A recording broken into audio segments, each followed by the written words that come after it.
Sorry guys, I feel like shit today. Morning.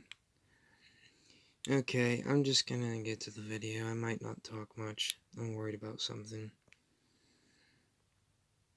Hey, 42 here. When was the last time you did something nice, whether for a friend, family member, or a complete stranger, and then instantly regretted it? Maybe you let a little old lady go ahead of you in the line at Starbucks, Every fucking and then day. the little twat goes and takes the last cinnamon swirl which you had been craving all morning. Or maybe you let your squinting sibling borrow your sunglasses, only for them to lose them out of the car window. If something like this has happened to you, then the maxim, no good deed goes unpunished, probably went rushing through your head. You might have even said it out loud as a superstitious explanation for why the universe just took a massive crap on you, when all you were doing is trying to be nice. But superstitions are usually just superstitions. Sure, we may search frantically for something made out of wood to knock on to ward off bad luck and choose to walk around ladders instead of under them, but most of us don't do these things because we really believe they work. We just don't see the harm in giving it a go. Because, let's be honest, when was the last time something bad happened to you and you can contribute it to that time you opened an umbrella in your kitchen? My guess is probably zero. And yet, even the thought of opening a brolly indoors probably gives you a little bit of anxiety. The same can't be said for doing nice things for others. A list off the top of your head of all the times you've been taken advantage of, received a hostile reaction, or simply lost out, all due to you trying to be a decent person. One such example of a kind gesture epically backfiring was when 27-year-old Bobby McDonald was running for a seat on the Walton City Council in Kentucky. After counting up the ballots, he and the... Oh, and by the way, Dave Franklin, you know who you are. Fuck you. Don't fuck with my girlfriend, you motherfucking bastard. That's all I had to say. For my viewers, I'm sorry you had to hear that. I just wanted that to be obvious. fellow candidate had the same number of votes each, 669 to be precise. So, what did the great people of Kentucky do to resolve this great issue? They flipped a coin. I shit you not. Bobby came up tails, and the election was over. He'd lost. All he needed was one more vote, and he would have secured that seat. But it couldn't have been helped. Right? Well, not exactly. You see, to understand why his dreams of being elected to a Kentucky City Council went south, we need to go back to the morning of the election, and more specifically, his bedroom. Bobby's wife, Katie, is a hard-working woman. She works nights at a local hospital as a patient care assistant and is a student at college. On top of all this, she is also a mother, raising her and Bobby's 3 kids. To be expected, she was bloody knackered. And when the day of the election came for her husband's seat on the council, she was having a well-deserved lie-in. Bobby, being the caring husband that he was, just let her sleep in. Surely, one vote wouldn't matter. The rest, they say, is history. It's natural to point the finger at cases like these and proclaim it was a supernatural fate-induced outcome, some energy-balancing universe bollocks, which rules that good intentions should receive negative outcomes for the giver. If he touched some wood and carried a rabbit's foot in his pocket, would the day have gone any differently? Probably not. This is because instances like these are just a coincidence. I've covered coincidences and the scientific reason they happen before in another video. You can find a link to that in the description. But the reason behind why coincidences happen all comes down to probability, not fate. You can put your tarot cards down now. Take the following example that shows how we take coincidences out of context. You're at a party, a small party of, let's say, 23 people. You're talking with a fellow guest, and it turns out you both share the same birthday. You might spend the rest of the party talking to your birthday twin, thinking that there must be some reason you have crossed paths. Perhaps the universe has engineered your meeting to fulfill a destiny. Because, seriously, what are the chances, right? Well, actually, quite high. In that room of 23 guests, there is a 50-50 chance that two people will share the same birthday. I know there's 365 days in the year. How does that work? Statistics. But if you didn't know that simple statistic probability, you'd probably think it was meant to be or spooky. And this is the problem with coincidences. When we're missing crucial information and we're not able to see the bigger picture, things that might seem out of place will hold a greater meaning than they actually deserve. Because statistically, two people sharing the same birthday at a relatively small gathering is going to occur about 1 out of every 2 times. So, let's take poor Bobby from Kentucky.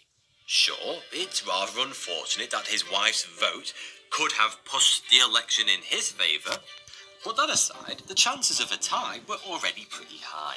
The city of Walton at the time had a population of around 3,700, and with only 6 council seats up for grabs, it was always going to be a close call.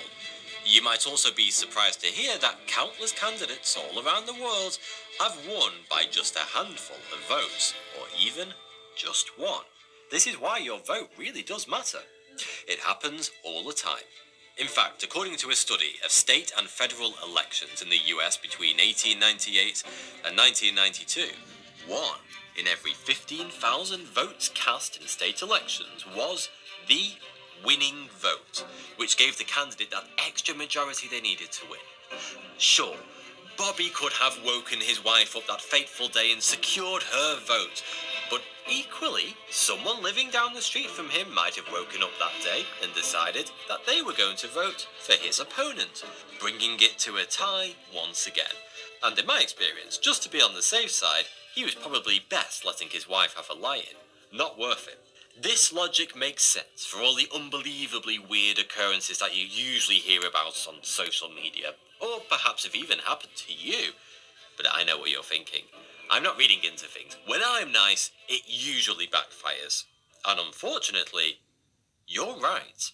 Researchers at the University of Guelph discovered that when people are highly cooperative and generous, they attract hatred. So you're not imagining it. But why does this happen? It all stems from a deep-rooted attitude of not wanting to look bad. And what's a reliable way to look bad? When someone else does something good, especially something you wouldn't do. And so, of course, the only way to cover up your insecurity is to punish that person that's shown you up and bring them down a peg or two. But this isn't a new thing. There is evidence to suggest that this mindset occurred during our hunter-gatherer days, and it obviously hasn't left us. Professor Pat Barkley, who led research on this matter, says, in a lot of these societies, they defend their equal status by bringing down someone who could potentially lord things over everybody else. If that sounds like a thought process you regularly encounter whilst at work, you'd be right. The fear of someone doing better than you is even more prevalent in competitive environments. And get this, it was found that people will still punish the do-gooder, even if it is detrimental to themselves.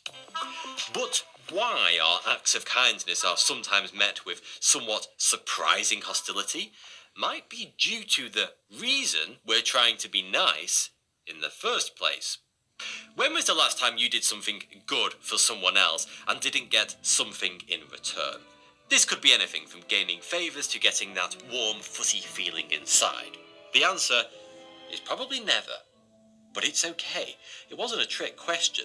Doing good makes us feel good. Being generous usually instills one with a feeling of self-worth, warmth towards our fellow man, and a sense of purpose. So when you held open the door for that young lady with the pram, what you were really looking for was a simple smile in return. An acknowledgement of your good deed, another notch on your I'm a good human stick. So when you got a grunt and a pram wheel over your foot, you instantly regretted wasting your time and energy. So what went wrong here? To put it simply, you expected a reaction that you didn't receive. And in a way, that's your fault. That may sound harsh, but hear me out. Expecting a particular reaction from someone, even when you're doing something which you consider nice, is never guaranteed. Even when it's something stupidly simple such as holding a door, the receiver might have a whole host of reasons why that gesture wasn't appreciated. Maybe they had to pick up their pace and felt rushed. Perhaps they always used the other door for some unknown weird reason. Heck, perhaps they were triggered by your toxic masculinity. Who the hell knows? And that's kind of the problem. We don't know. No matter how hard we try, it's impossible to know how a good deed will be received because there are always too many variables which we are unaware of. So what we usually end up doing is what we think is the best thing to do because that's all we have to go on. Sure, you thought you'd be Mr. Popular giving out full-size Snickers bars at Halloween, but to the kid who just turned up with a severe peanut allergy, you just made his night a lot worse. And probably sent his mum on a Facebook rant, naming and shaming you. But what about those times when we hit the nail on the head? We might do something nice for someone, like mow their front garden, give them a lift, or even just offer a shoulder to cry on. But then, something happens. They put in more requests, again and again, and before you know it, that single kind gesture has turned into a weekly chore, and your calendar is completely filled up with a mixture of babysitting their kids and being their chauffeur. Probably sounds familiar, right? Well, to be brutally honest, there is no deep-rooted scientific axiom here. Usually this is just a case of people being general arseholes and taking advantage of your generosity. It happens, and it can easily make us regret being nice in the first place. But if you constantly find yourself being taken advantage of in this way, there's a chance it isn't just bad luck. If you're an empathetic person who usually goes that extra mile with helping someone, chances are you are a prime target for sociopaths. According to Professor Jane McGregor and mental health practitioner Tim McGregor, very highly empathetic people can find themselves helping others at the expense of their own needs. And for individuals with this tendency, the psychopath sociopath can manipulate and take advantage of that person by eliciting pity and or guilt from them. All this sounds pretty disheartening. And after all I've just told you, why would you want to do something nice ever again? Well, there is one reason. Kindness might be the secret to living a longer life. And how do we know this? Rabbits. In 1978, Dr. Robert Nerin and his fellow researchers were conducting an experiment on a group of rabbits to determine whether or not a high-fat diet would impact heart health. But the results gave Dr. Nerin something to chew on, as he would have had expected that all of the rabbits in the study would have shown a vast increase in the fatty deposits in their small blood vessels, which usually correspond with high cholesterol levels. But they didn't. Not to the same extent, anyway. About 60% of the rabbits studied had better health outcomes than the others. But instead of abandoning the study, Dr. Nerin wanted to find out why exactly these rabbits hadn't experienced the same detrimental health effects as the other bunnies. And what he discovered was shocking. It turned out that all of the rabbits that did well during the experiment were all being looked after by the same researcher. And she wasn't just feeding them, she was giving them love, attention, kindness. They repeated the experiment with this in mind, and the results were the same. It was a fact. Receiving kindness can make you healthier. But what about being kind? I don't care about other people benefiting from my kindness. Well, first, yes, of course, there are benefits to being kind, and second, that attitude is definitely not going to help you. Being nice and doing good deeds is phenomenal for one's health, because our brains love being kind, and in return they secrete an array of chemicals which aid in our mental and physical wellness. For example, when we get that warm, fuzzy glow from holding the elevator for someone, our brains release endorphins, our body's natural pain reliever, oxytocin, which is shown to lower blood pressure, and serotonin, which helps our mood. Not bad for pressing a button, is it? So, the next time you have a chance to do something nice for someone, I say do it. But do it because you want to, not because you feel you should or you want to get a certain response. And the next time you offer someone a free coffee and they look at you with suspicion, thinking you spat in it or poisoned it, just smile, because you've just prolonged both of your lives. Thanks for watching. If you enjoyed this video, then please consider supporting me on Patreon, the link's in the description.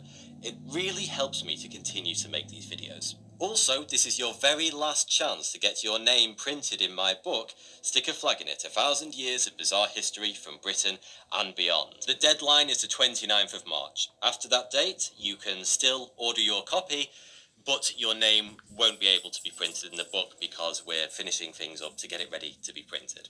So, thank you. The link's in the description.